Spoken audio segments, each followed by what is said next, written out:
back, third down on the 8. In trouble. Got a block behind him.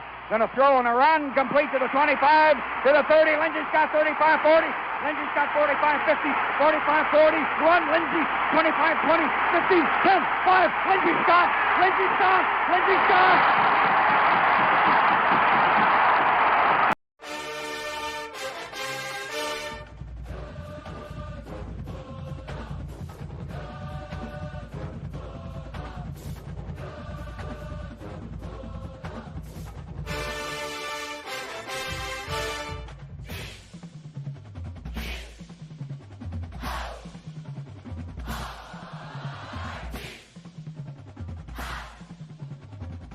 What's up, everyone? Welcome to Dogs Down South podcast. I'm your host, Ted Turner, and we are live tonight. Cool thing. You get a little double dose of us this week on Dogs Down South. That's because we missed last week. And plus, I thought it'd be cool to go live twice this week because spring football is back in full gear. Me and Adam Fisher last night previewed a little bit of spring ball. And I thought it would be cool tonight and come on and continue that conversation, but also to add another one of our friends, Bobby Ryals, to come in and talk tonight a little bit about them. We're going to do a cool little thing towards the end. But first off, let me bring these guys on real quick. I call them the better half of this show. Here we are. Oh, wrong setting. Here we go. What's up, Bobby? How are you, man? I'm good, brother. How are you? I am great, man. Great to be talking Georgia football on a Wednesday night. Couldn't imagine doing anything else. What about you, Fish? How are you, man? Good, man. And I just need to say, because it's killing me, it would be the better 2/3 of the show. Okay. Better 2/3. I get that. Sorry. I consider you guys like one full. No, I'm playing. I'm the better. I don't even know what fraction I am, but anyways, dude, you're the man. Dude, you guys are the meat. I'm just the. This is getting weirder and weirder. Yep. Let's just on to football. All right. Yeah, man, on the football. Dude, me and Fish went live last night. Previewed a little spring football. Week 4. Practice 4 was in the books after yesterday, and curious to hear. We talked a little bit. We'll recap. We talked about like what we've been seeing in the spring practices so far. What's been the standout right now? And I think me and Fish talked about it last night. We'll have let Bobby kind of chime in on this and we'll kind of recap. But I'm keep hearing that pretty much the talk of the spring so far has been what Trevor Etienne has looked like. Colby Young is a man among boys. I'm hearing he is a mammoth of a player. I mean, somebody equivalent. They said some of our wide receivers, if they were to get off the bus first, they would look like tight ends. It's crazy. So obviously he's been talked about a lot of stuff going around on defense with obviously the secondary, and we're getting a chance to see a lot of those young guys. Malachi Starks is recovering from a shoulder surgery and all sorts of those things. But Bobby, I'll give you a chance to chime in from last night since you weren't with us. But what have you been so excited to see so far in spring and what you're hearing? One thing I was just kind of reading up on it today was the new center. Mm-hmm. They're talking about like how athletic, like that he's just fast as some of the DBs, right? And that's just insane, man. Yeah. I heard that Robinson ran over Ellis or Robinson. Yeah, Robinson ran over Robinson, man. Yeah. Ran over him. So yeah, it was a Robinson impact. Robinson on Robinson crown. Yeah. You know, the new motto for the season is assume nothing.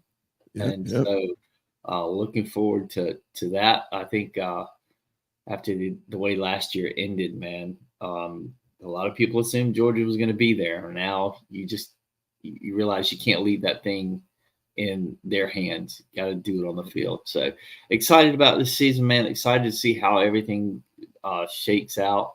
Still figure out who's going to leave, who's going to be on the roster. I'm just looking forward to hearing who, like, someone just pops out of nowhere, right? And takes over in spring. So I've still got my ears open. I haven't heard I don't think I've heard the best of what's going to take place in spring yet. So. Yeah, even today, after me and Fish went live last night, I agree with you. Fish put in the group chat last night. He's like, listen, man, I don't think we talked about Jared Wilson enough. The new starting center for Georgia. I mean, and today I heard even more things. I mean, to hear Kirby say, "I can't wait for the world to see Jared Wilson," Kirby's not that guy at this point in the season to really talk a lot about that stuff. No. And for him to start name dropping already, like Wilson has to be pretty special. And then I've heard the guy can run with the tight ends. Like he's running some really quick 40 times. I don't know if we're talking about like shuttle run or 40s, but he's a quick guy, man. And I also heard, man, he's kind of like Van Prime, man. He's pretty good with the media. Like he's a pretty good talker, a swift talker. They're going to like to put this guy in front of the camera for 15 minutes from what I'm understanding. So it just seems like a character guy and an athlete guy. And I think we're going to be saying his name a lot this year. And that's crazy to see from the center position. He's definitely an athlete. Seriously. Yeah. I mean, I did today, like I listened to 2 shows today outside of Feinbaum, and all they were talking about was this guy. When his name came up, everybody just jaw dropped, eyes got big. I mean, he's just freaky, man. He's going to be good. Yeah, and then obviously we talked about it a little bit last night. The one thing that I think, one thing we need to really get accomplished in the spring is to solidify the depth and even really solidify where we stand coming out of spring in the secondary. I think that is definitely our area of opportunity. It's crazy because we were actually looking at, I think the defensive line is still something to keep an eye on. But I think with both of these, we're not talking about talent at all. 15 5-stars and 52 4-stars make up our, about 90 to 92% of our team. So we're not talking about talent. We're just talking about solidifying, getting them playing together, figuring out who's going to mesh well with the others, looking at who's going to take the reins kind of, you get a lot of new faces, you got a lot of young guys, and these young guys are looking really, really solid. And it's no longer, I mean, even when you look at what Bobby said about the slogan for the year, you got to assume nothing as far as if you're going to, be the starter or the guy coming off the bench. Like, what puzzle piece are you to win the national championship this year? Well, the SEC and then the national championship. I think that's what players need to be looking at. And that's unseen anymore in college football, especially with NIL. But I do think that Kirby does, and we're not being biased at all. I think a lot of people have said this. Kirby does a really great job of being able to play a lot of pieces into the puzzle. And a lot of these young guys are ready because of last year, how much we rotate players and things of that nature. But I want to give you guys a little crack at this. What do you guys think as far as the secondary? Like, what do you think you need to see the most? Because first off, would you agree that the secondary is the main focus of what needs to come together to get us to the next level for next year in the spring? And the second question is, like, if that's the case, like what actual pieces need to become kind of clear as we got a spring? Fish, what do you think about that? Well, are you more defensive line? No, no. I think our defensive line will be good with Brinson and Stackhouse coming back. I think they're going to be the anchors. They're going to be the leaders in the locker room. Yeah. As far as they're concerned, our linebackers, I mean, we know pretty much what we're getting. Smile, Mikhail, CJ Allen, Raylan, we know what they're going to bring. The secondary is, question mark. Do we have a Revis Island, type guy? Do we have somebody who's just going to lock down the other team's best receiver? Right. We're down a safety. We lost Bullard to the draft, and that's going to be hard to replace. Those are some huge shoes to fill. So that's definitely a concern position for me. Yeah. Yeah. Bob, what you think, man? Yeah, man. My interest lies in what happens in one spot, and that's Everett. Yeah. Right? Does he step it up? Does he get better? Or does Robinson or one of those guys come in and put him in the portal? Right. That's one of the biggest things that I'm looking to see out of spring, what happens in that area, because Ellis Robinson is legit. And and there's some other guys out there that are still up for that position too. So Everett's going to have to really, really, really have a good spring, I think, to keep him from transferring out. So I'm just looking to see what happens there. And then also, who establishes themselves as a leader on that defense, right? Yeah. They're all talented. You can have all the talent in the world, but you got to have that one guy that steps up and puts the team on his shoulders and says, hey, we're working through this. Like, I demand this of you, right? You don't come out here and take any snaps off. We're all getting after it together. And who's going to be that guy that steps up as a leader and holds everybody accountable? So, hopefully you got more than one. Yeah, no, I think we do. I will tell you, I agree with you guys. The thing I'm not concerned about is the talent. What I'm concerned about is getting the right 5 to 6 guys that mesh the best. And as we used to see it, we used to see our secondary really rotating, and you never really were concerned who was in there. You were more concerned about, were we in the right spots? Did we know where we need to be? And that's Kirby's big thing, man. You got to know the system. You got to know where to be. You got to know the checks. You got to know what you're doing, because the SEC is not about street ball. I mean, it's very sophisticated. The calls are very sophisticated. They're audibling every they're audibling 1, 2, 3 times a snap. And so some of the names, obviously when we look at who comes back with experience, you look at you look at the David Daniel Sisava, you look at the or David Daniel, you look at obviously I'm sorry, I'm having a brain fart. You look at go ahead, what'd you say? Oh, I just said it happens. Yeah.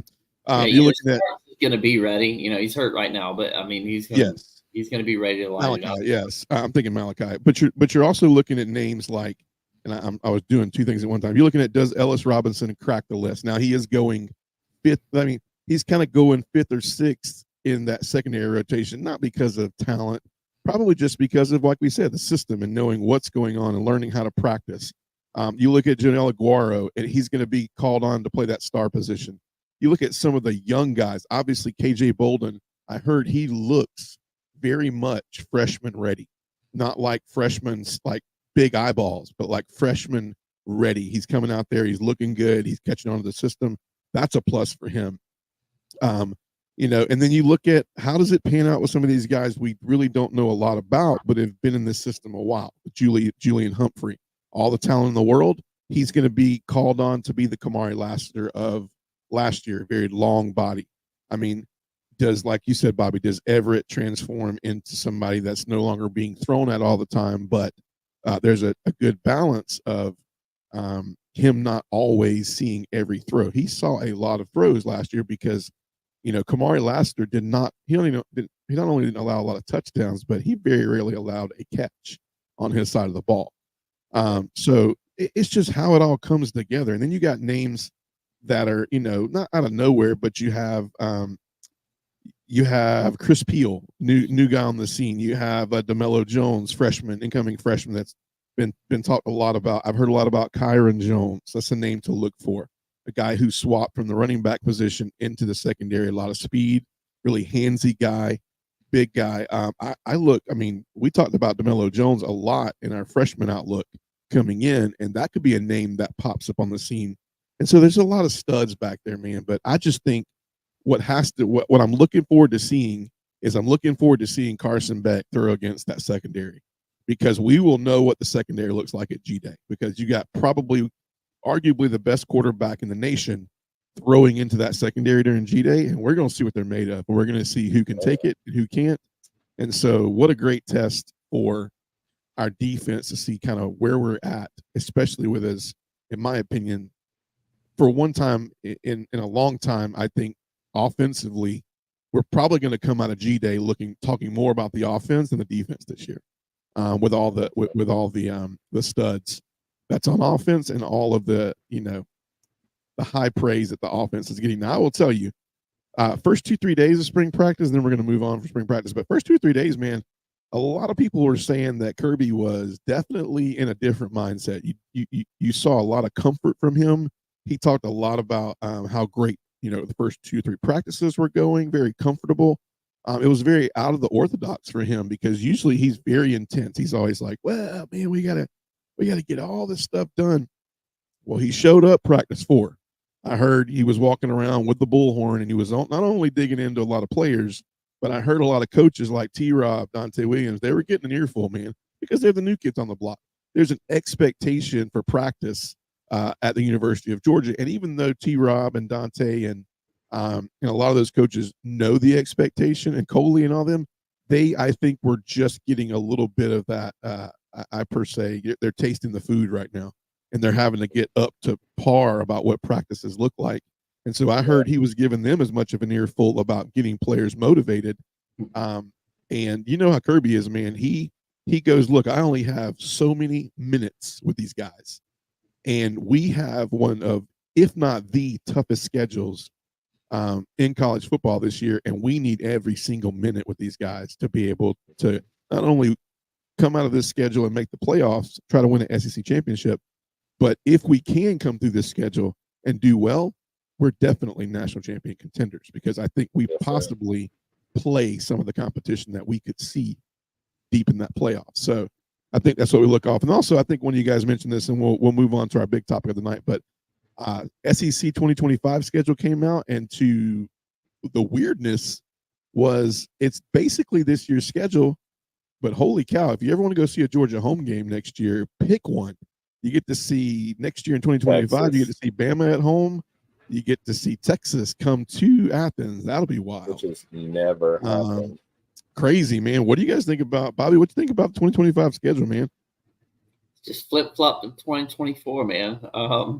There's going to be some good games. There's going to be some good games this year. I think that 2025 is anytime you can play your biggest games at home, and have that crowd, right? Like, because 2024, you're going to some places where those fans are going to be outrageous, right? And then you get to flip-flop that in 2025, and then we get a chance to see that in Athens. I'm just curious how high those ticket prices are going to go. It's going to be nuts, man. And I'm going to be honest with you. I'm fixing to go controversy right here, man. This is the dumbest thing I've ever seen, man. You mean to tell me Texas is not going? Texas, Alabama, Tennessee, Auburn, they're not going anywhere, bro. And some of these guys, take Oklahoma, Texas. They got one in there, but them jerkers got a cakewalk. So now you give them the first 2 years in the SEC, you give them that cakewalk twice.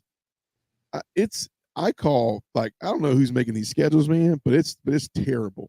Absolutely terrible. I would have never flip-flopped the schedule. I don't know what the whole point is with that. I know they're trying to create a home. Go ahead. Well, they're going to the 9-game SEC schedule in 26. So I think that's why they decided to make it 1-1, so they can go ahead and do whatever they want with that in 26. Like, they won't have any, predetermined, contractual agreements or whatever, between the schools. It's a 1-1. It's done, and then they can just go whatever direction they want to when we go to 9 games in 26.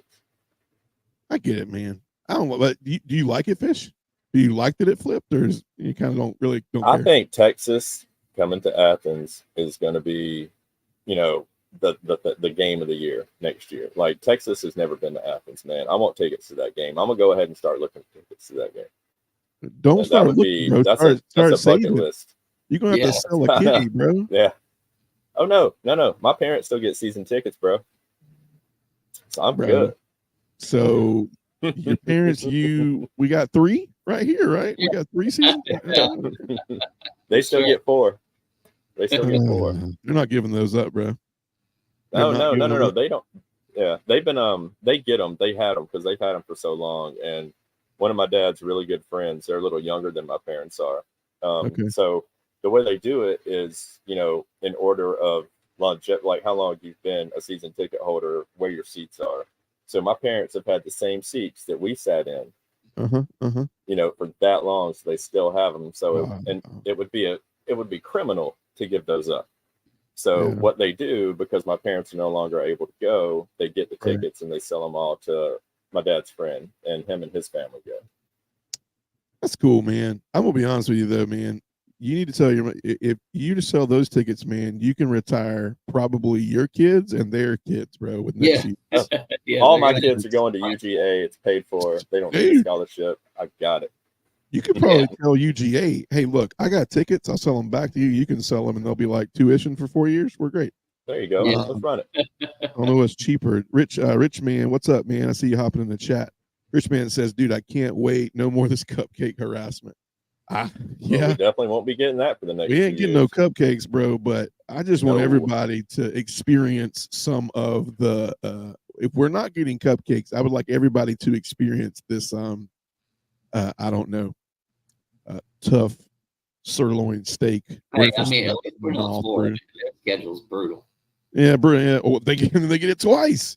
You don't care where they play it at, man. They get it twice. You get Georgia again. You get Georgia again. And we're gonna go through these games, but dear Lord, man, it's crazy.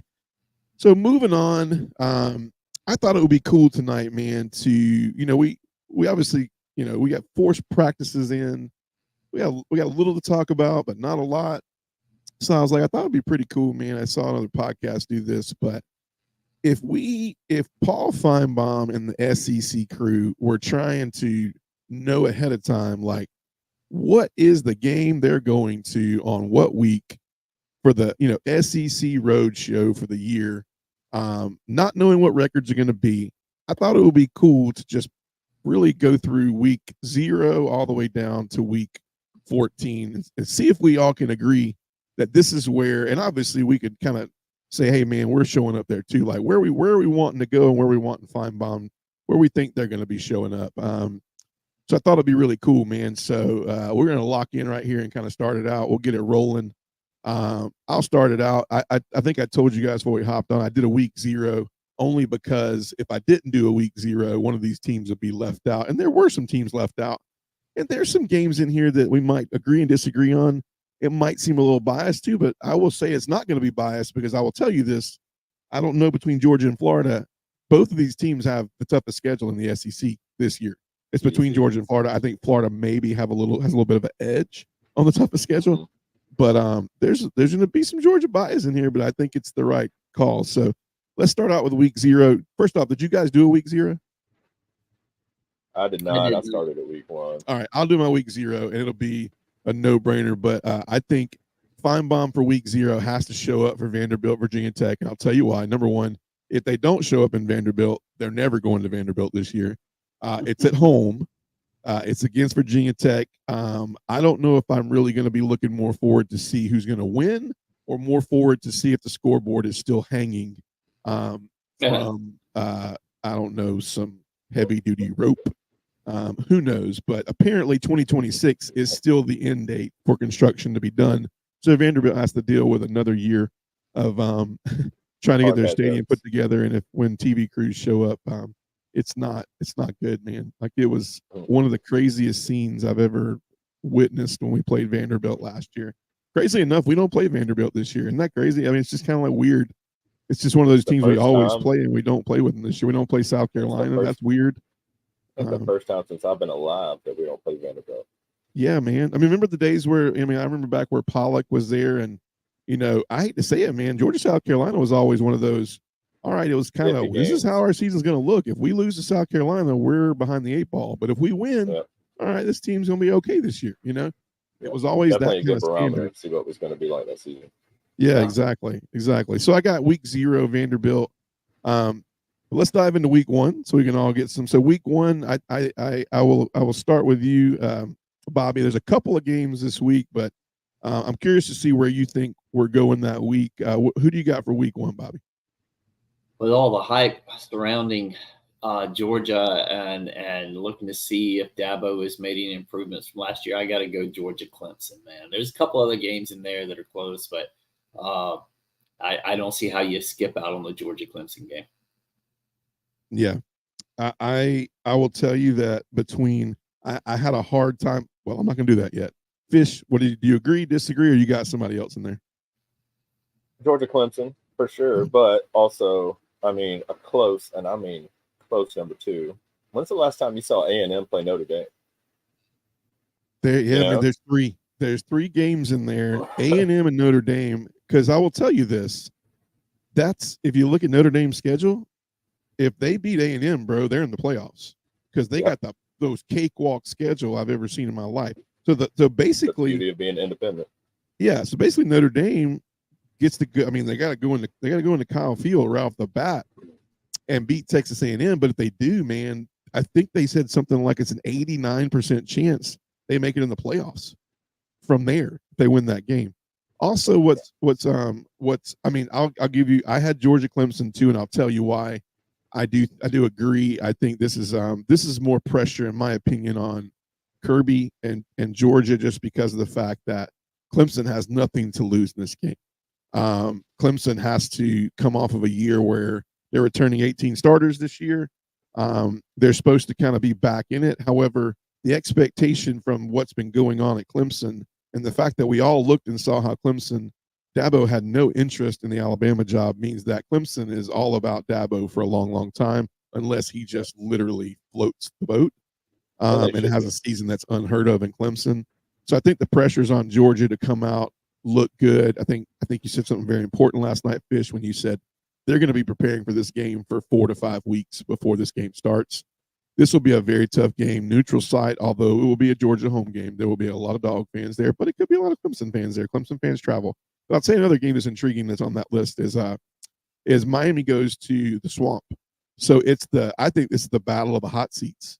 You know, you got Mario Cristobal, you got you got UF, you got I don't know, man. Like, it's the battle of the hot seats.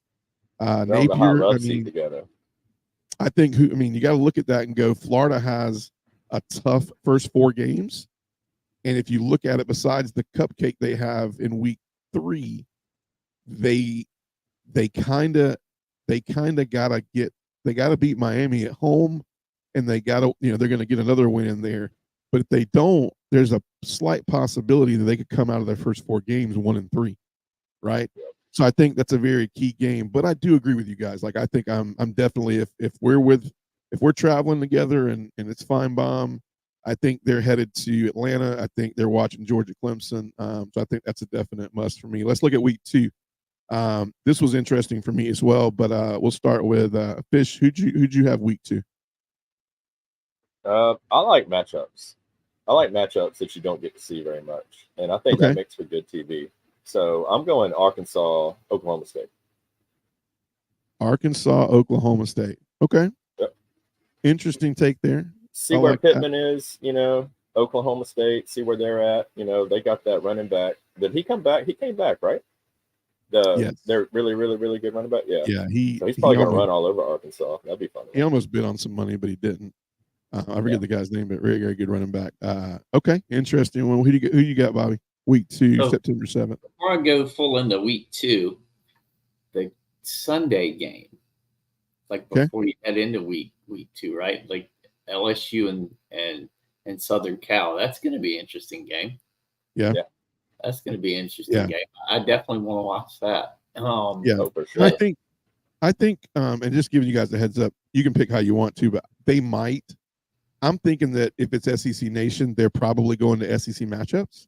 So I'm kind of looking at SEC matchups in there. So that's why my pick is this one. But I like both of those. USC, man, I want to see what USC is about really quick, especially when they are playing outside of the Big Ten, because we know what they're going to take on in the Big Ten. I got Kentucky going to South Carolina, man. And I'll tell you why. You got South Carolina has a big game the following week, and you got Texas A&M, who's got to go down to Florida the following week. And I think that's another big thing with, you look at Notre Dame. Do they lose to Notre Dame? How bad does A&M start out if they don't go to South Carolina and take care of Beamer and the boys? It's at South Carolina. It'll be their opening home game in South Carolina. You got the Sandman going. You got all these things going. You're going to, I just think this is a game where I'm like Kentucky, South Carolina. But I'm intrigued with the USC call.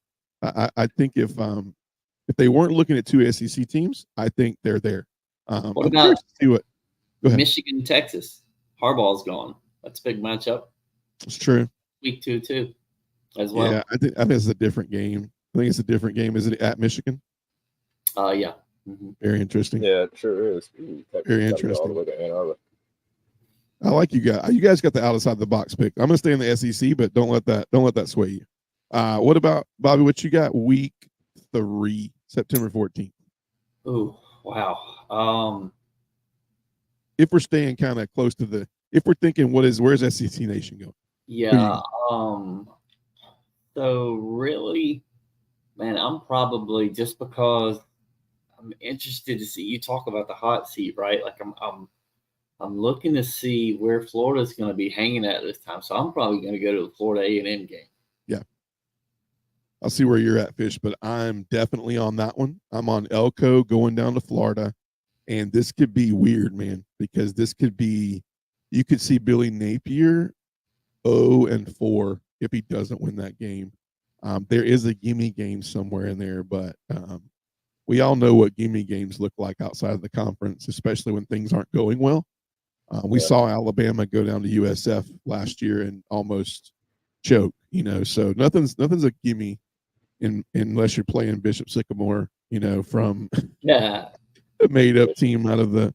But I agree. Where are you at right there, Fish? Where are you at week 3? Well, they can't go to Georgia games every week, so right. I would say my heart says Georgia Kentucky, because that's going to be a big game. That's Georgia at Kentucky. A couple of big transfers. Brock Vandegrift's going to be starting against his pops is there. Yeah. But I'm going LSU South Carolina. LSU South Carolina. I like that. That's another one right there where it's kind of the same situation. It's like, are you putting Beamer now in the situation where he's behind the 8 ball because he just faced Elko?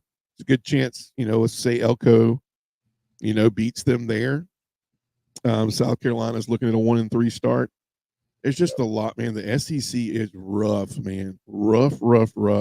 There's a couple of teams that have a schedule that it'd be unheard of to see, because some of these guys don't have. Missouri's not a cakewalk anymore, man. And they never were a cakewalk, but they're definitely a very competitive team. So you look at the Floridas, you look at the Mississippi States take this year, even though I think Levy will put up points this year. I don't know what the defense will look like, but you're only looking at 3 or 4 teams that are going to just be take a deep breath and you can get through this week. Because every other one is going to be like, all right, strap up again because you're going in. Missouri has the easiest path, man. They're definitely a playoff team this year. Yeah, definitely. Yeah, I agree with you. Except for I got them on here later on. We'll talk about that one. But I'll start week 4 out. I'll start the controversy out in week 4, September 21st. I got Josh Heupel, man, going back to his Heisman alma mater. Tennessee going into Oklahoma, and man, there's a lot of talk about Tennessee. I'm hearing some really good conversation about Tennessee this year, man. They're saying they like Nico Iamaleava, man. Like they're saying if he can get it right, but I will tell you that, what I'm not hearing about is nobody's talking about that Tennessee secondary. That until I see that Tennessee secondary show up, you can't tell me Tennessee is back or any other words you want to go for it, because it's young and they have more players leave out of the portal that was already young from last year that was giving up. I mean, you saw how many yards they gave up in Neyland when Georgia played, and then in Tuscaloosa to Jalen Milroe. It's just a lot of inconsistency there. But I like this game because you get to see Heupel go back to his alma mater. Who you got, Bobby, that week? There's not even a close second. That's my game that week. Yeah. It's going to be it's going to be a lot of smack talk, man. You got Heupel going back to Oklahoma where he won the Heisman. I mean, there'll be so many game day stories. You could see game day there. I actually looked around. There's not many great games outside of the SEC going on either. What about you, Fish? Anything that we didn't know about? Barn burner you got? We're driving the bus around.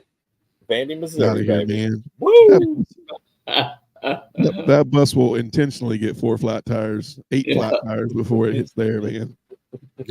No, man. Tennessee, Oklahoma, for sure. Easy. Yeah. That's an easy one. Tennessee, Oklahoma. Week 5. Fish. Where are you going week 5, man? September 28th. We're all going to the same place. I'm going to Tuscaloosa, man. You going to Tuscaloosa, Bobby, or are you going to Missouri? I'm going to cross the state line and be the smartest man in Alabama. Yeah. Tuscaloosa, man. Who's Rich Man says Oklahoma's the biggest, family friendly, bro. No, I'm just taking the biggest crap talkers I've ever seen.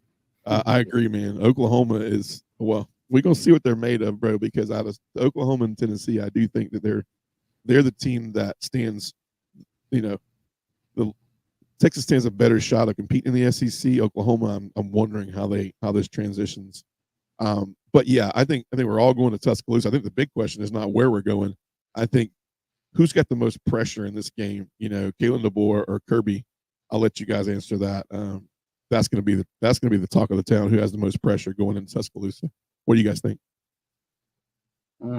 So, I mean, it's does Kirby get over that Alabama hump, right? Like with DeBoer there, is this DeBoer's coming out game, right? Like there are going to be narratives after narratives after narratives about this one, right?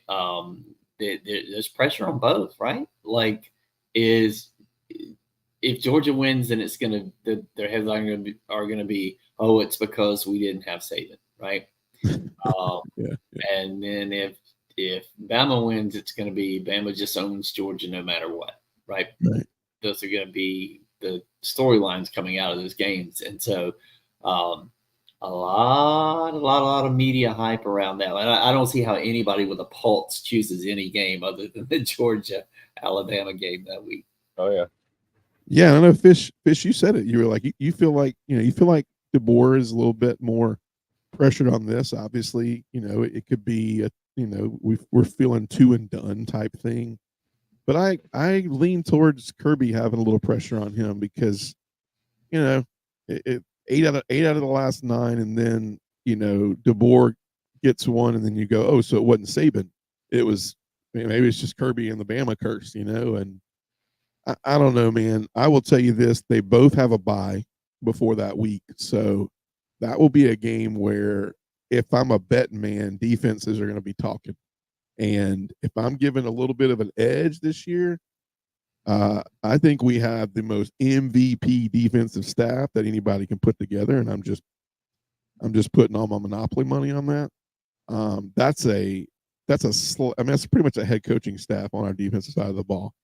2 of those coaches have been interims. 2 of them could possibly be head coaches right now. And you got Muschamp just chilling back there watching videotape. So I don't know, man. Defenses better be ready. And I know Tuscaloosa will be rocking, but we've also seen Tuscaloosa take one to the chin when Texas came in there as well. So and that was with Saban in there. So Richman says, y'all think DeBoer gets preferred ref treatment like Saban? Saban still got a preferred salary like Saban. That man makes over $10 million a year. $10 million a year. It's got to be. That's what you get. Yeah, that's the little writing at the bottom of the contract. Yeah, that's the Alabama coaching contract. You get the officials. If you ever get in a bind, just drop a 50 on the sideline, and the rest got you. Yeah. You think that's why he makes $10 million? Really, he only makes like 8. And then, like, in it's small in the contract, in the bottom it says $2 million gets split up between these guys. Yeah, it's for the refs. Yeah. It's wild, man. Like, Tuscaloosa, and I've never seen a game there, but I've heard stories and I've heard people that have seen it. I got some guys that are going to that game, and I actually looked at my wife one night and said, "Hey, Georgia, Alabama this year, Tuscaloosa." And she looked at me and she's like, "Listen here." She's like, "I'm not going to Tuscaloosa with those crazy people." And I was like, "Fair enough." So then when I saw the schedule come out today and then it's flipped, and Alabama comes to Athens next year, I'm like, all right, so we got to sell the house and we got to go get those tickets, and then we got to figure out where we're going to live after. So, but yeah, man, I think we all can agree we're going to Tuscaloosa that game. Feinbaum's going to be there. Very interesting. But go ahead. Oh, nothing. I just said Paul. He said Paul. Paul will be there. Paul will be there, man, and all his following cast. October 6th, man. Week 6, October 5th. That's a tongue twister. Where are we going, Bobby? Man, I'm in Athens for the Auburn game. Auburn. Okay. All right. What you got, Fish? Where you think we're going? I'm going to Sandstorm Country. I'm going Ole Miss, South Carolina. Is and that get my where do Beamer it on. loses his job? Yeah, Huh? I Could think be. Ole Miss beat them by like 4 touchdowns at home, and Oh, Beamer yeah. gets fired. Yeah, they're That gonna run it up. offense at Ole Miss is definitely an offense that can take Yeah. your job from you. Yeah, for sure. Yeah. I'm a little out of the box. I'm going down back to Kyle Field, and I'm taking Missouri and Texas A&M. Good one. And I'm thinking, man, Elko, man, by this time is either he's proven or he's not. He's either come through and he's beaten Florida at Florida. He's beaten Notre Dame, maybe. And this could be the game that gets him over at midseason hump in Missouri. And then, does Elko come through and just all of a sudden, I mean, guys, everybody's talking about Elko and what he did at Duke. Now, granted, Duke played in the ACC, different footprint. But now Elko has been at Texas A&M. He knows he's not coming into a place that he knows the expectations. He's assembled a good staff. I'm not telling you I'm high on Elko yet. I'm just telling you I know that it was a B+ hire, but for the games out of the box, he needs to be an A+ hire, because you could either be doing some really great things by the time this game occurs, or you could be already talked about this was the worst decision Texas A&M could ever make. Jimbo Fisher will look like king, and he's still receiving a salary that's well over what Elko is making. Imagine that, dude, to know that you're coaching the Texas A&M Aggies, and that somebody that's not there and has got their feet propped up are making more than you as the Texas A&M previous coach. That's nuts, man. Absolutely nuts. Crazy. But yeah, I mean, I got Missouri going to Texas A&M. About week 7, October 12th. Where are we going? Who was last? Where are we going, Fish? First SEC edition of the Red River Rivalry. Ooh, okay. Yep. You headed down to the Texas Fair? Yes, sir. Texas Yes, sir. I'm Fair. gonna get my picture taken in front of that big, tall cowboy guy. All right. Get my McConaughey on. Bobby, Yes, you're on the sir. same bus. You headed down to Austin? Yeah, man, you got to. Like, I'm also though, like, that Florida Tennessee game is kind of tempting as well. Always a good one. Always a good one. And they'll be in Knoxville, and because Florida seems to just Florida beat them last way to beat them. Like, Florida beat them last year, so I'll always love to see Florida take a good whooping, and like, I've probably put my money on Tennessee, probably giving them a pretty good spanking. But the Oklahoma Texas game, man, it's just always good. It's a close game, right? Yeah. And all the fanfare and the fans and we'll see. Like, I think it will be a good game, right? Yeah. I think we're going. I think I'm definitely on the bus with you guys. We're heading down to Austin, but I think I disagree. I think Texas is going to really put it to Oklahoma this year, because I think that Jeff Lebby is not at Oklahoma anymore, and that's what he called one of the best offensive games that I've ever seen in my career that day. He was always where Texas was not. He was a mastermind. It was like he had a PlayStation controller in his hand and you couldn't stop him. I think highly of Lebby. I think he's a great hire at Mississippi State. And I think this year that, yes, we go see that. Go ahead. Hold on. Like, you're talking about, right, them not having any offense, but like, what is this going to be, year 3 or so for Venables? Yeah. Right? I haven't been impressed with him, but I hope it comes through. We talked about it last night, but go ahead. His defense is probably going to start showing up, right? So that could be a really, I mean, a rivalry game is a rivalry game. Throw the records out the window, right? But like, I don't know that it's necessary for them to have that type of offense at Oklahoma. If their defense is good enough, right? Can they put pressure on Ewers, right? Is he going to even be healthy, right? There's a lot to look at. Manning by that time. Midway through the season here, right? So I'm just saying, like, don't be so quick to overlook what Venables could do with the defense, right? It hasn't shown up yet, right? But it takes some time, and we're in that spot where some of that's going to start showing up again, I think. So yeah, that's fair. I like Venables. I thought Venables was a great hire at Oklahoma, but I was very shocked to see, and maybe it's the, guys, I'm with that. I'm totally with that comment, because I'll tell you this much. If Pete Golding shows up at Ole Miss this year, look out, dude. Ole Miss is a contender. And I'm not talking about the SEC. I'm talking about, it's got to be this year. Pete Golding has to show up, and Lane Kiffin has to show up, because Kiffin has been bluffing and has been punching these donors in the face for 3 years about, you see that, give me the money and we'll go get that. Well, they gave him the money and he went and got it. And he got a squad. He basically got a whole new team this year. Pete Golding will have to do what you're talking about, Bobby. The defense will have to show up. Or Lane Kiffin. I don't think they're going to. Lane Kiffin's bought himself. He just signed a new contract. However, he's going to be in that shadow again for the next 2-3 years. It's going to hurt him on the recruiting trail.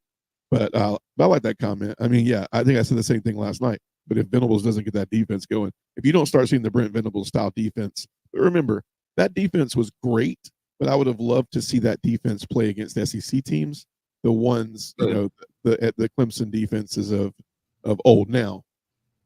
Incredible talent. There's a lot of talent that came off that side of the ball from Clemson between 2020 and 2024. So I agree with you. Moving along, though, let's see. Let's go to you, Bobby, first. Where are you going where are we at right now? Week 8? Yeah, so we're at 19th, October 19th. I'm Georgia, Texas. Georgia, Texas. I'm Georgia, Texas, right? Yeah, Fish. Okay. Depending on what's happened with the season, this could be Auburn, Missouri. Could be Alabama, Tennessee. It all depends on who's hot. That Auburn, Missouri game might be a decent game. Hugh Freeze, year 2. Auburn's going to look different this year. They're going to make an appearance. They're going to surprise a few people. They're definitely not a playoff team yet, but that might be a good one to go to. Yeah. Florida's always a good matchup. Yeah. Mm-hmm. It's going to be cool to preview the SEC after spring ball and getting into the season to see where everybody's at. But I was heavy on Auburn last year. But I think we all be every year. Yeah, I know you have to be, and I'm I lean Auburn a little bit. I know it's not right as a Georgia fan, but I lean Auburn. I got friends that are Auburn fans. My brother's a diehard Auburn fan.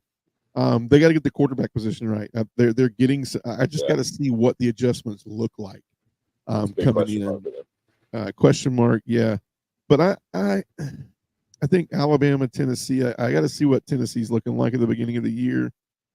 Give me spring game to see about the Alabama, Tennessee. But if I'm picking right now, I'm in Austin, Georgia, Texas. I think that's a matchup you could see 3 times this year. There's a good chance you see in regular season, SEC championship, and playoffs. It's very, very, very good chance you see them 3 times this year, which is crazy. That might be, so far of the weeks that we've looked at, that might be the best week for college football. There's a good one. It's not the best week. There is a week you should, if you're going to take off, you should take off. Well, maybe this next one we're going to looks pretty good too. Yeah. But I think we all agree we're going to Texas, and I agree with you, Fish. It could be Alabama, Tennessee. You got to see what Tennessee's.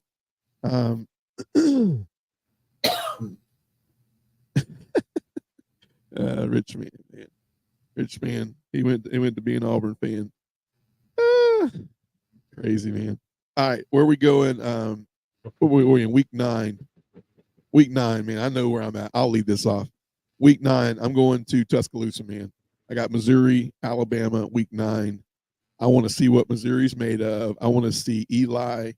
This is a battle for who's going to DeBoer. Is DeBoer going to? And I think, if DeBoer beats Georgia, if DeBoer beats some other games in there that he wins, but this is one of those ones where he's not. Nobody's expecting him to beat Georgia. But here's the thing: he can't lose to Missouri because Eli puts his stake in the ground as a real coach in the SEC and not a pretender. And DeBoer says, "Okay, I'm an SEC coach." I mean, he's for real. So I think that's what tells the tape here. I think Missouri is going to be well improved. I think they're gonna they just reloaded on defense. Yeah, they lost a lot. I think they reloaded at running back. Yeah, he's not Schrader, but I think they got some weapons at wideout. I think Missouri's going to be tough to deal with this year, and I'm glad we don't have to deal with them this year. We have to deal with a lot more, but I'm glad we don't. But what do you think? Where are you going, Bobby? Yeah, I'm probably right there with you, brother. But there are still some good matchups that week. But my favorite matchup, for all the reasons that you just said, right? I think we really see how real Missouri is and how real Alabama is, right? That should be a really good matchup. Should be a good game. Fish, you in the car with us? You following Feinbaum and us? No. My bus is going to Oxford. I'm going Oklahoma, Ole Miss. Ooh, tough, man. That's a good game too, right? That was another one I was looking at. That's probably my number 2, right? Yeah. Oh yeah. B&M and LSU's after that one. Mm-hmm. That's interesting. That's a very interesting game. Missouri. It's just where I think it's where Oklahoma and where Missouri. At least where Missouri's at. Missouri's got a cakewalk in my opinion for schedule. But it's where's Alabama and where is Oklahoma at that time, right? Because if Alabama has lost to Georgia, if they've lost to Tennessee and Neyland, so if Alabama has 2 losses and they're Missouri, Alabama, I don't know if that game's as big. If Ole Miss is kind of more undefeated, so on and so forth. So yeah, I got those guys. What do you think about, like, do you think Oklahoma is for real this year? I know we're going to talk about them later on in the year, but you think Oklahoma's for real? Man, maybe. I think their defense will be improved. I just don't know what they'll have on offense. I just don't. Really up in the air with them. I don't know. I honestly don't know what they'll be. Yeah. I think, if I'm honestly speaking, man, it's not going to be the offense of old. I think you hit the nail on the head. They're going to tell the tape, and if Venables can get that defense back to Venables type stuff. I want to get Tim in there real quick. Said he's recording his show shortly. You guys make sure and go check out Tim, man. I think I read he has Coleman Price from America's High on there. I think Thursday, and looking forward to that. Yes, sir. Also had the head women's basketball coach for GSW last week, which is pretty cool because they made what? Nice. Maybe they're close to like top 8 now or something. They're pretty close to winning the whole dang thing, man. So awesome. He's got a lot of good things going on. I want to get you on here, Tim, man, because we're down to have a. You can have this corner down here, man, with your little Auburn logo, man. We'll let you in the room, man. Put you right here. Talk a little Auburn football, bro. Hey, I'm always on the bottom. Love that dude. Yeah.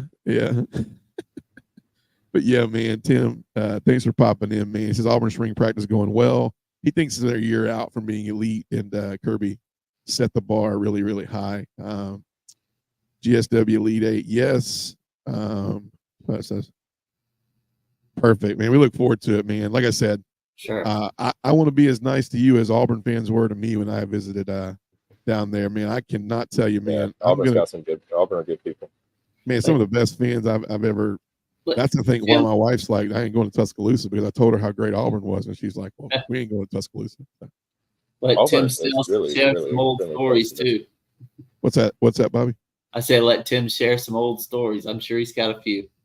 Heck yeah, man. You know it, man. Like, we would just not need an agenda that night. We can talk. We can talk a little Georgia Auburn, but yeah, man. Fish, what'd you say before that? I was just saying Auburn's like really friendly. That year that they beat us, and right after they had just beat Bama in the Iron Bowl, and they eventually lost to us in the SEC championship. But yeah, we were in Birmingham that weekend of the Iron Bowl, and the Sunday after we were on the way home, and we made a pit stop in Auburn, to go see all the TP everywhere and everything. And I was wearing decked out Georgia everything. Yeah. And of course they had just beat us, so they had really no reason to talk smack. But I didn't even get any weird looks or anything. Like, I was just there, existing. Yeah. Nobody was rude, no nothing. Yeah. You know, I got barked at a couple of times, you know, Mhm. sarcastically, and I thought that was just friendly, you know, whatever, because they were laughing, you know, I was laughing. Yeah. Yeah. I got a cool call a couple weeks ago. My brother is the chaplain for the swim and dive team, and the SECs the championship for swim and dive was in Athens this year. And he was like, dude, I enjoyed Athens a lot. He said, I only got barked at once. And he's like, I can't figure out why in the world I was getting barked at, man. Like, you know, it's just like, it's swim and dive championships, man. Like, is it, it's like I'm getting barked at, bro. For this, but he loved Athens, loved the experience up there. He's loving that experience as the chaplain. And you know, I got Rich Man, which just popped in our chat, man, is really good friends with my brother Mike. So if you check it out, man, Rich Man is a really incredible smack talker, loves Georgia. So it's all love, man. And I don't think Auburn's scared. I just think Auburn. I'm looking forward to seeing all these rivalries get a little bit closer. I was very encouraged by Auburn, Georgia playing very close last year. I'm not saying I don't want to win, but I was encouraged to see the fight in Auburn last year at home. It's more fun when it's a good game. When it's a game, you know. Exactly. I was very encouraged to see Tech. You know, Brett Key. You know, Tech looked a lot better this past year. I'm encouraged to see that game be a little bit more of a rivalry. So it's just fun for college football, man. I mean, all we have is the little bit of pageantry left that NIL hasn't stolen. So we don't want that to become just absolutely trash. Football's way better when everybody's good. You know, yeah, I agree. And yes, I want Georgia to go, you know, 14, 15-0 every season. Right. You know, I do. But it's more fun when everybody's good, when they're, you know, not just Georgia games, but other teams are good, other matchups are good, you know, like the Iron Bowl, right? You know, Alabama, Tennessee, you know, Florida, Tennessee, all those games, man. Football is just, it's so much more fun when it's competitive. Yeah, I totally agree, man. Speaking of rivalries, let's go into week 10. Not trying to be biased, but I want this rivalry to be a little bit different. But I'm going to Georgia. I'm going to Jacksonville, man, while I can. Georgia versus Florida. Depending on how Napier's season's going, man, you know, if you get thumped, if you're not doing well for those first games, and then you go down to Jacksonville and get thumped again by Georgia in that one, you know, that might be where you don't, you know, that's kind of like Lane Kiffin at USC, where you never really show back up at your office, right? They take you from the plane and drop you off at home. Now they have Ubers, so you don't have to worry about any public transportation from the school. They'll just Uber you home. Where are you guys going on week 10? Bobby? I'm telling you, that Mississippi State UMass game looks tempting. Doesn't that look incredible? Battle of the dark beige, brown, whatever. It's the Georgia Florida game for me, bro. I don't know which one was better, man. Vandy and or was it Vandy and A&M? I don't know who it was, but yeah, Georgia, Florida. Fish, where are you going, man? Probably UMass. That's fine. Gas prices are high, dude. So you want to drive all the way? I'm going back to Neyland. I'm going back to Neyland for a little Kentucky, Tennessee action. You know, if for some reason my tickets, you know, didn't make it in time for the Georgia Florida game, you know, or I got lost or something like that, I'm going UK Tennessee. Yeah, I'm with it. I just want to see that rivalry. Now, believe me, my podcasting hat on right now.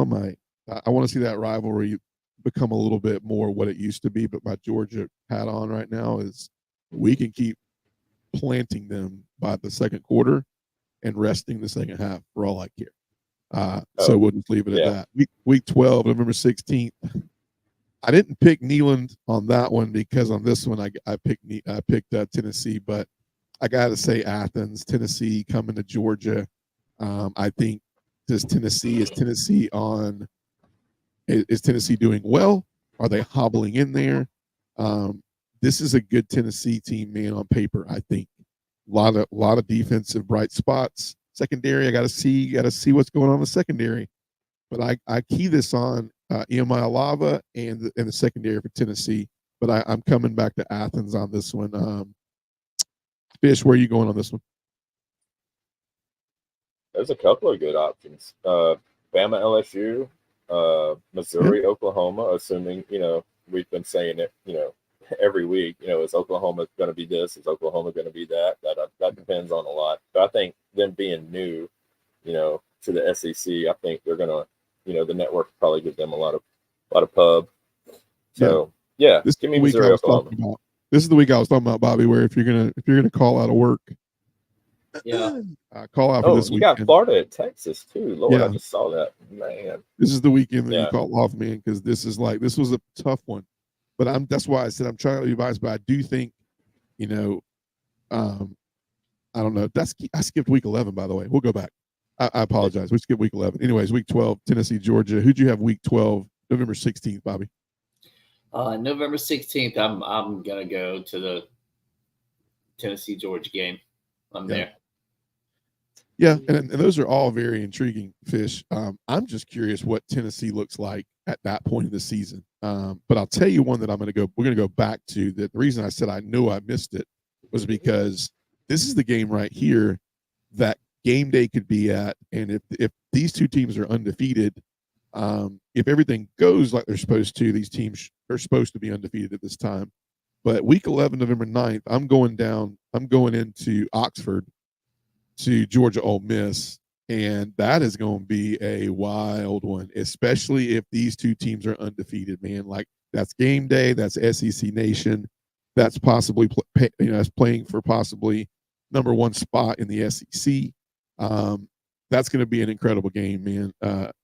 Barring, no upsets by these two teams before they get there. But Fish, where are you going that week 11? I actually was in week 11.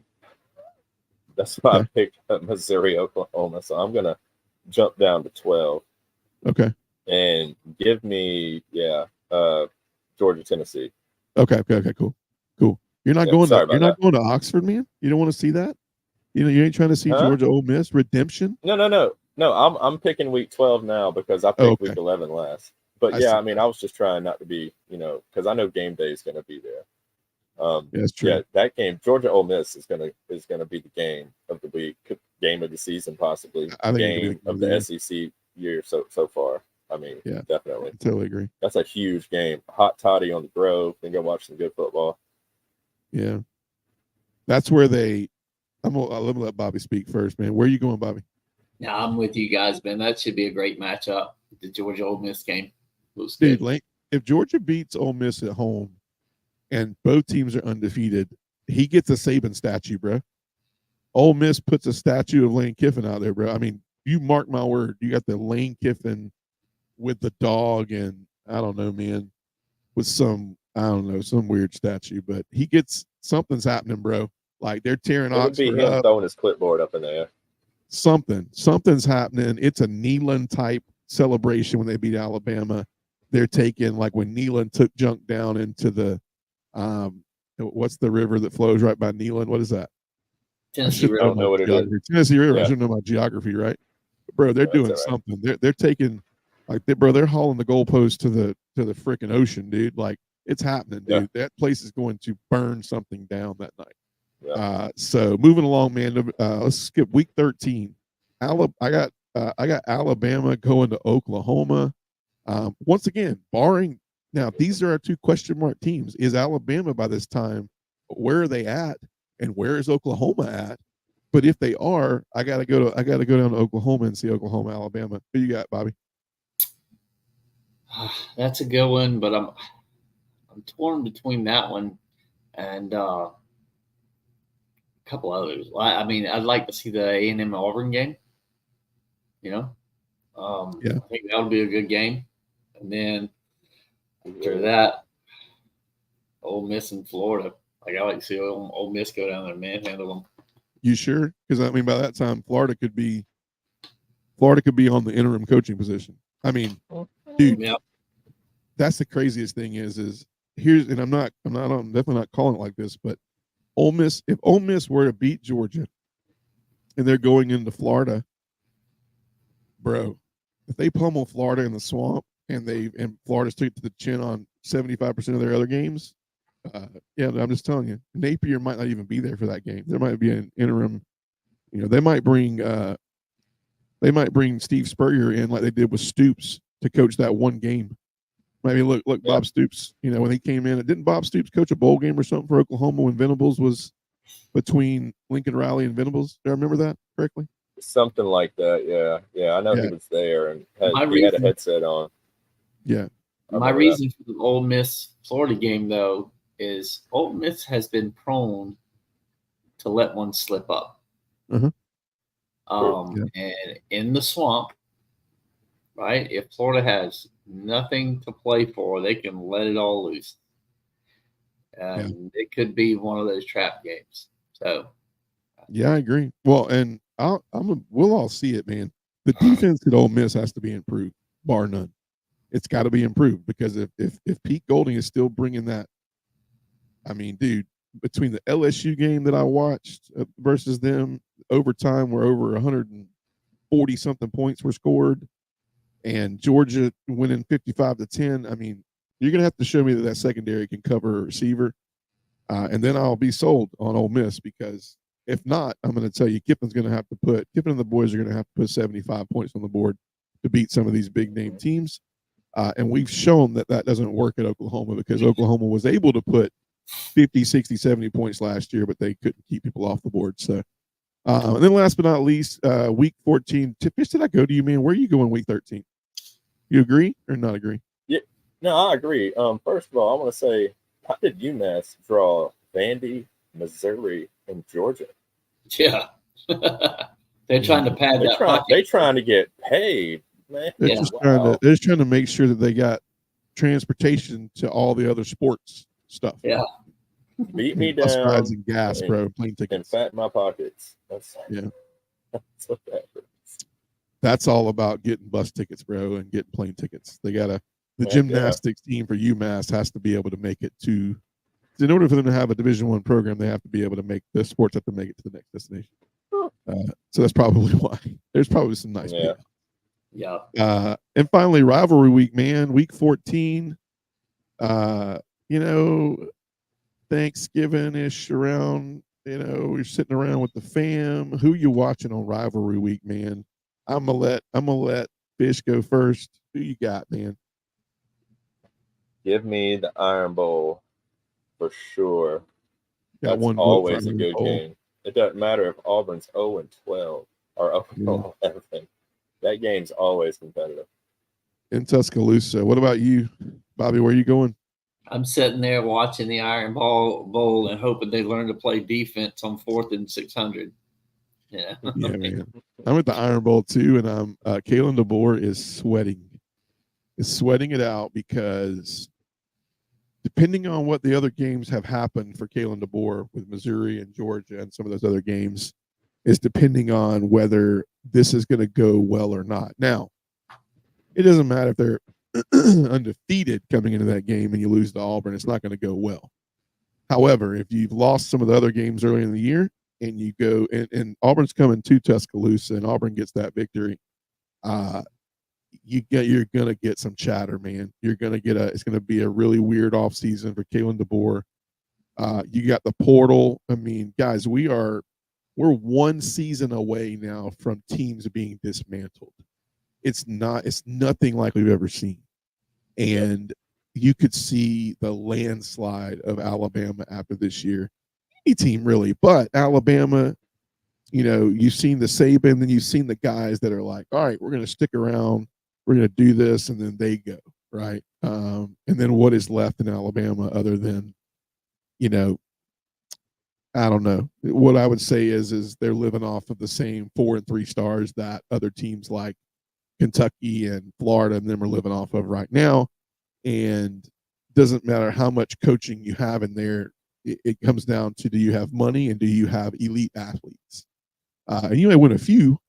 You may go in and upset some people, but you're not going to, in this format, this playoff format, you're not going to win a national championship with that. So that'll be interesting to see. Yeah, I'm looking forward to see, like, if DeBoer could have a heck of a season, or he could walk into this game with maybe 3 losses, right? And 3 losses to programs that are probably going to be ranked in the top 5 or 6, really. If they're a 3-loss team and then by that time. Yeah, and if he's a 3-loss team by that time, right, and he loses the Iron Bowl, you might see them miss a 12-team playoff. Yeah. No, I got them missing the 12-team playoff. You know, Missouri's going to be the 4th if they team. miss the 12-team playoff, what's the fallout from that? Like, do people freak out? Hey, the Alabama's done. That's it. You know, this guy's just not gonna. He's not Nick Saban, right? There's a lot of pressure on DeBoer's shoulders to come in and prove, hey, I can keep this thing afloat, right? I can manage. I can. I mean, I think a successful season for him is getting in the playoff at least. But like, if he misses the playoff, right, man, you could mass exodus. It can get weird, man. It can get weird, and you know, you don't think about, like, it's no longer like, okay, like, all right, we got to get our crap together. You know, it's like it's like going on a trip, and you got everything that you need while you're there, and then on the way back, you got a bunch of souvenirs, your luggage and everything, and you show up and nothing makes it home with you, right? And you're like, well, dang, man. And now all the luster of what you've done and the incredible trip you had is taken away because you have nothing to show for it once you get there. That's what they're looking at. Like, they have a season where they have some highs. They may play Georgia really tight, but they don't beat them. They may go to Tennessee, and maybe they upset them, you know. Maybe it's a 3-loss type thing, and then you lose the Iron Bowl, and Iron Bowl is the 3rd loss.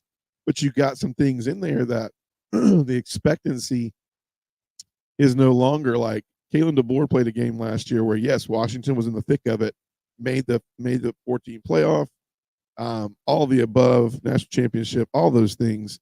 But you got to go back, and those games, like you see them play in the Pac-12, where they're almost losing to a couple of those teams in the Pac-12. If you have those type games in the SEC, you're losing by 4 touchdowns. And so that's going to be the deciding factor, is what kind of coach is he when the going gets tough? What kind of coach is he in the we know what Saban is. Saban's a guy who never sweats. He lives for halftime. Kirby is a prodigy of that. I mean, Kirby is one of the best halftime adjusters in the college football game. But why? Because Saban is one of the best, you know, second half adjustment kind of guys in college football. So we're going to see what Kalen DeBoer is made of. I'm looking forward to watching all of these spring games, especially obviously Georgia's. Obviously, I want to see Alabama. I'd love to see Tennessee. We're looking for a lot of things. I think we have the topic of our next show too. I think we're going to talk about, like, what are you most interested to see from each team coming out of spring? What do they got to get right? Because if they don't get it right, this is going to follow them. And what are we going to see in the portal come time for spring ending? And then you have that, that dead period, and then you have portal, and then you have summer workout starting. So very crucial. But yeah, man, tonight was fun. I like that. I would take any of our bus trips, really, except for the UMass game. Fish, I ain't going to UMass, bro. Dude, we could potentially see UMass 3 times this season if we wanted to. That's crazy. Yeah. I can't get over that. Man. And you got to think, if some of them get some TV time, they're actually not going to. They're actually may be able to kind of get. They may be able to get to these trips with these other teams, and they may actually eat Chick-fil-A or something, and not like, I don't know, Wawa or something. UMass playing a tougher schedule than Texas. Exactly. Or Oklahoma. Missouri too. And then Texas gets, they not only get the Christmas gifts, they turn around and get the birthday gifts for after Christmas and get the 2025 season over again. They get, they get to go there, but I don't want to hear it, man. Kills me. Bobby, final thoughts, man. Final thoughts on tonight. Just ready to see how spring unfolds, man. Just looking forward to seeing. Really, I'm interested to see how teams shape up, like who leads, right? Yeah. There's going to be some good players, right, that are just have gotten passed up, and looking to see who those are going to be. Yeah. Final thoughts, Fish. That's a 15-day portal window, right? I think there's who's going where, who's doing what, who's abandoning ship, who's just jumping off, looking for the next best thing. I don't know. I'm excited. There's going to be a lot of flip-flopping. There's going to be a lot of action. There's going to be a lot of movement in the portal. Yeah. It's going to get wild. Yeah, man. I will tell you what I'm most excited about. My final thought for tonight, I want to see who the dudes are. Like, I want to look at spring games and go, who are the names that are coming out of these games? Like, who are we talking about this year? I mean, is the portal actually something that is going to show up on the field? Like, do we come out of spring and Dumas Johnson for Kentucky is the guy people are talking about come out of spring? Is ETN? I mean, you got to think, man. For me, like, no offense, for me, we could just skip the G-Day game, man, because there's just so many great things going on, and I feel like this is the time of year, knock on wood, do all this stuff, and I'll say it, but we just don't need any key injuries coming out of this. And for any team in the SEC, I just don't want any injuries that are going to plague. This is a crucial time of the year to get some gelling going, but I don't want it to be something that already depicts the season for the 2024 year. So I just want to see who the dudes are. Who are we going to be talking to when we talk about, Alabama? Who are we leaning towards? Is Milroe the guy? Is somebody pushing Milroe? What does DeBoer's system look like at Alabama? What is these Georgia receivers? I mean, there's 10 of them, man. There's names we didn't even talk about with Arian Smith and Tyler Williams and London Humphreys and Rah, and I mean, dude, we didn't even. There's so many names we didn't even talk about. What do they look like? And I go down to Florida and go, like, what does Florida look like? Period. Like, it's just such a. There's so many players left Florida. I mean, it might be. I'm excited to see the quarterback situation down there, and so there's just a lot of things. But I want to see the dudes, man. But anyways, man, as always, fun time on Dogs Down South. If you joined tonight, Rich, man, thanks for joining, man. Tim, thanks for joining. Yes, sir. If you joined tonight, and please share, follow YouTube. This will be up in 24 hours on Apple Podcasts. Make sure you go like, follow. Cannot wait till we get into G-Day and also get into the meat and potatoes of the season, where we can smell the grass, and we're week 0 and we're looking at Vanderbilt and Virginia Tech, and we're just so happy to see Vanderbilt, which after that I won't be caring about seeing Vanderbilt. So anyways, for myself, Bobby Ryals, Adam Fisher, thanks for joining Dogs Down South tonight, and go Dogs. Go Dogs. Go Dogs.